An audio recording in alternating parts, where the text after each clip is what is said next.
For my animal, I chose alpacas.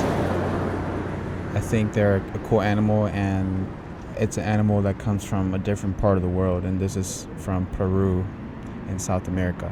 People eat them there, but mostly here in the States, it's raised for fibers. The USDA does not consider the alpaca a meat animal, and therefore the sale and consumption of the meat falls under federal jurisdiction and local state authorities. For shelter, a pole barn is crucial for them because it protects against damage from water, drafts, and weather. A good pole barn with ventilation helps control humidity, and because the alpaca has a lot of fur, that humidity can seep into the straw and cause diseases and bring the animal discomfort. In the pole barn, they need at least 40 square feet per alpaca for them to be happy. The straw comes in here handy because you cannot have the alpaca in a barn with just concrete or dirt or mud or something. They need to have straw, something to grip onto when they walk so they don't fall and get injured.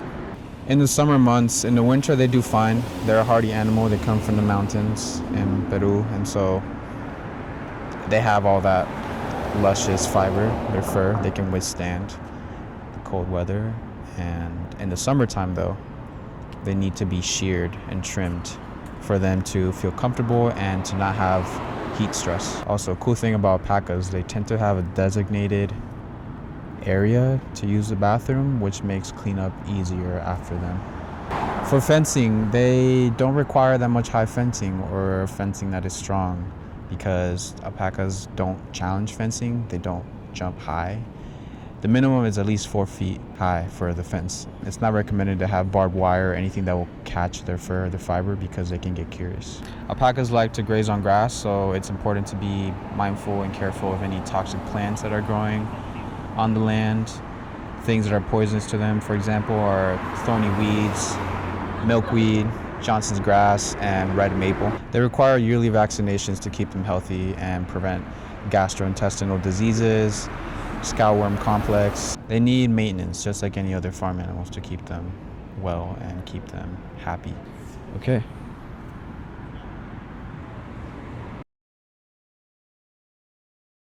Hey, I'm Jennifer Morgan, and I live near Raleigh, North Carolina, and we have an alpaca farm with 12 alpacas, and then we also have some other animals, goats and a potbelly pig and chickens and turkeys. So we moved here 5 years ago, and we chose alpacas because we did a lot of research beforehand, and we thought they were kind of an easy, gentle animal to have. They like to graze around.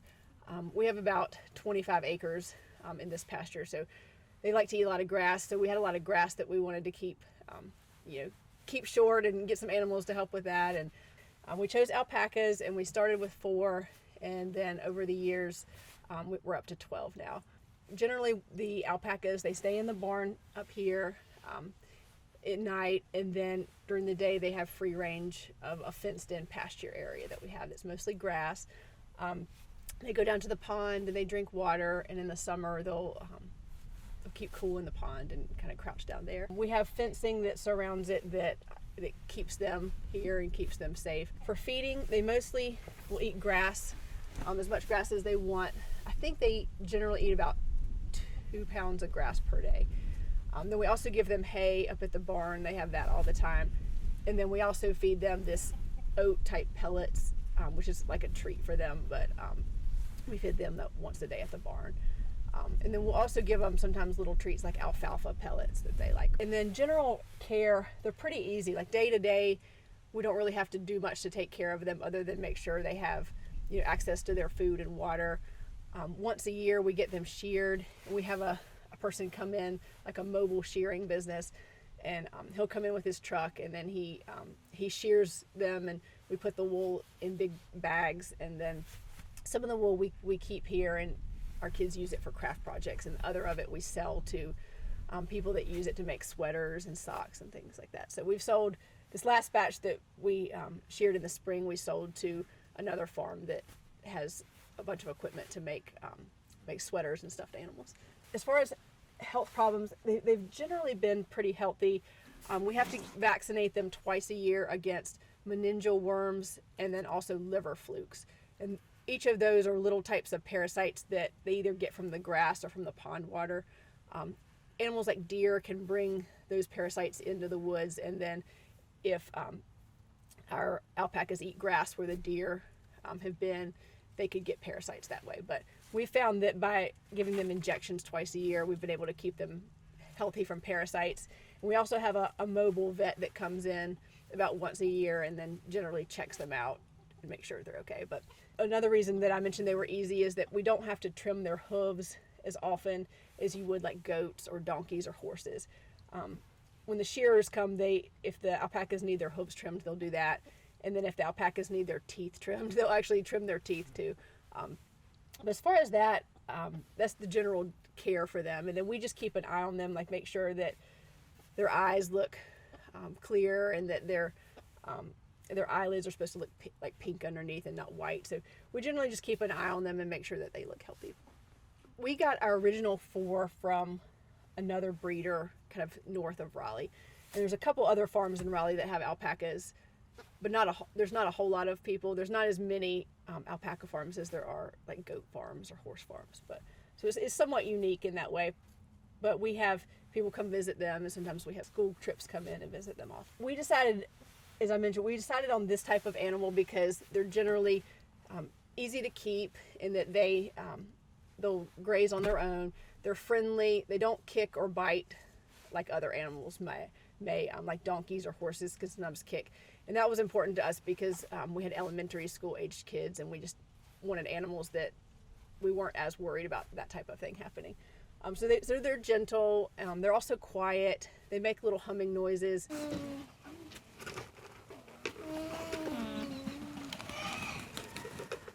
When they see people or when they see their babies, which are called crias, they'll sometimes make kind of a screeching noise if they see like a deer come into their pasture or something like that. That's not one of their packs. So, but generally they're quiet and they're kind of quiet, peaceful animals, and we liked that about them. If I had to give a word of advice about animals or choosing an animal, it would just be to do a lot of research beforehand and choose an animal that meets the type of land requirements that you have and that also meets your family needs. So, if you have a lot of land versus a smaller pasture, that affects the type of animal you get.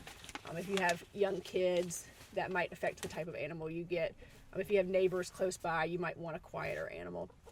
So it just depends on the type of property you have. But there's a lot of good information out there, and we read a lot of books and did research beforehand before getting any animals.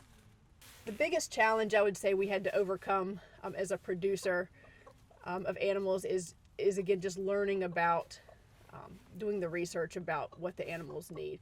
For our alpacas, we use those in a couple ways. We sell the wool after they get sheared, and then we also breed the alpacas, and so we sell some of the babies after they've grown to other farms. So we've had a lot of babies born on the farm, and then each year some of the 1 to 2 year olds will sell to other farms that want to have their own alpacas.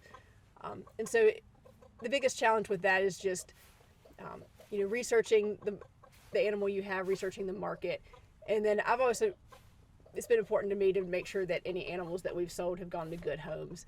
Alpacas are pack animals, and so they're supposed to be in a pack, not by themselves. And so if we sell alpacas, we like them to go to either in a group with other alpacas and to a farm that has done a lot of research and knows about what the animal needs. But they're a lot of fun, and we've just had a lot of fun raising them and seeing the babies born in the pastures, and then the babies grow up and follow their moms around, and then the babies, they'll like frolic in the pasture and chase each other, and it's really cute. And it's been really educational for our kids too, as they grow up, just to learn about how to take care of animals and what animals require and all the needs that they have.